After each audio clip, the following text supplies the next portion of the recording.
Okay, so to actually answer the question really quickly, it's obviously Phantom Minim. He's an Axis. He's number one. The Riddle.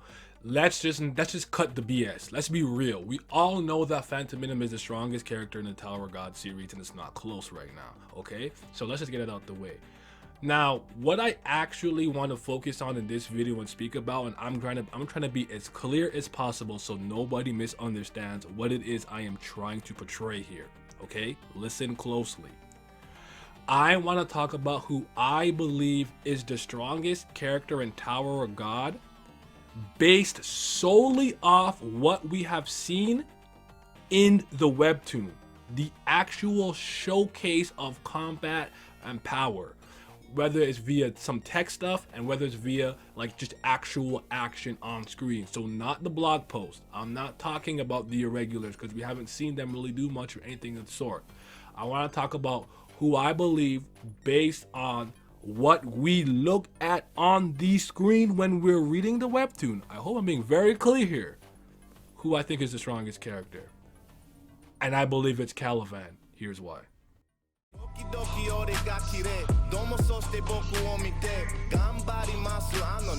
Y'all talking time to tick away. You ain't clocking hours on the day. All that watching stopping what you claim. Dollar crosses real got me name. Hoping God just get me out this game.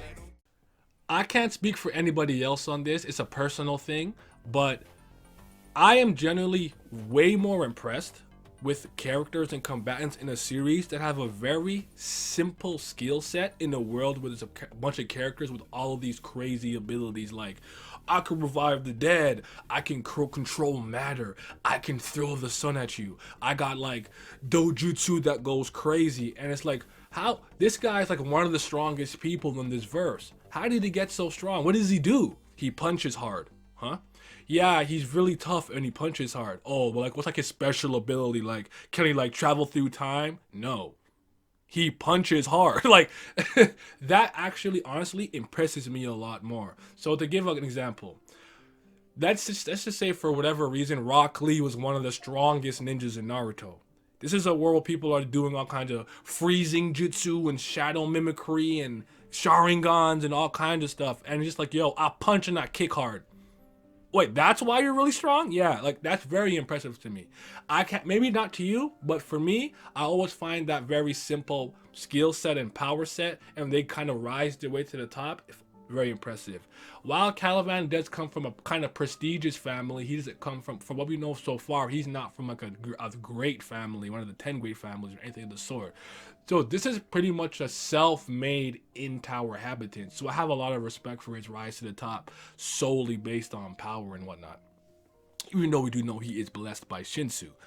But when I kind of look at everything that Kallavan has done on screen and all the people that he's fought from Hajin Sung, Bam and Karaka, White, Liboric, a couple of the rankers that he beat on the way to trying to free Doan with the armor behind his back, I'm like, I honestly think that this is the most impressive character I've seen from a power standpoint in this series. When I'm just talking about the presence they have on screen, the things that they're doing on screen, like this guy has a hand tied behind his back for quite a moment too. And whatever it is that really happened with this vaporization and the water mist that Liboric used, that seems to have amplified Kallavan in some ways. This is crazy. Kallavan also makes these decisions that I think are like really crazy in a split second, like decides to just blow his arm up and then create a new arm with Essence of Brave. Like, I'm good, we can keep going. And he's beaten and he's fought some very competent people. So all things considered, I truly believe solely based off what I'm looking at on screen and a display of power and destruction and defense, just physical toughness of Vankel, Yuri, and Karaka attacking him while he already has a hole in his stomach from Hajin Sung and he charges right through that stuff. Like, yes, you know, she don't compress, blah, blah, blah, whatever, but still, like, I'm really honestly having a hard time not understanding why people don't have Kallavan a lot higher. And especially after what I saw in this chapter, I understand that Liboric and Kallavan's fight was interrupted, so it didn't conclude. But I would argue that right here, he had the advantage. Like, Kallavan had the advantage right here. And even Liboric tried to talk him out of it, saying, hey, yo, Lord Jihad cares about this mission and this gate, forcing him to kind of stop the missile, so to speak. And even when that one hatchling like thing candidate punched him, he's like, is this a jab? Like, are you serious? Like, bro, he has so many really dope moments. Like, I want you, maybe you still don't agree with me, but I want you to really go through like piece by piece all of the combat things that Kallavan has done in this webtoon and really think about it. This dude is honestly, in my opinion, like more impressive than a Vankel, more impressive than Yama, yes, Ratcha, all those people. I really do believe that. This is just my opinion. This is completely subjective, completely biased, but based off when I just start thinking about all the things that I'm looking at on the screen, what's blowing up, who's strong, who's tough, fast, and the fact that his power set is so simple. I punch hard. My skin and like defense is tough. I'm like an impenetrable fortress. That's all I got. In a series where like someone could revive the dead and can manipulate matter and create 9,000 bangs, I just punch good.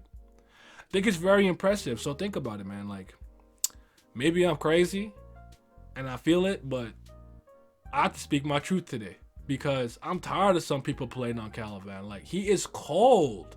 He's that dude. And there's no one that we've seen that got attacked by something that essentially kind of healed them. Like, that's a feat only unique to him as of this chapter, as of this video. So keep that in mind. He's that dude. I really like Kallavan, obviously. I'm a huge fan of him. He's one of my favorite characters in this series, and I think he's one of the better antagonists we've had. But I do think that sometimes he gets downplayed, and I could understand why. Because his skill set and his power set is so simple, his abilities and skills are not crazy in a sense that it's like I can open portals and teleport or something like that. He's like, oh no, like my skin is hard and I punch hard. So yeah, y'all be safe. In my drugs, pour it in my cup, sitting in my darkness with my ghouls, we pouring up. I don't really give a fuck, I don't really ever say. You tell me that I suck, I tell you get up out my face. You got tears in your eyes, looking like a fool.